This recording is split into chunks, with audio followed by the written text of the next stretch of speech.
1967 সালে আরবের 6টি দেশ একযোগে আক্রমণ করেও মাত্র 6 দিনই ইসরায়েলের কাছে পরাজিত হয়।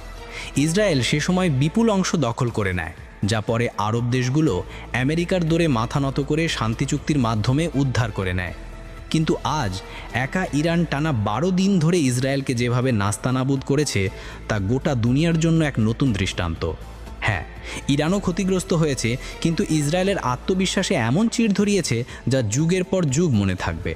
লক্ষ লক্ষ ইসরায়েলি দেশ ছেড়ে পালাচ্ছে, নতুন করে কেউ বসতি স্থাপনে 100 বার ভাববে, এটাই ইরানের বড় জয়। ইরান গাজার আগুন আজ ইসরায়েলে ছড়িয়ে দিয়েছে।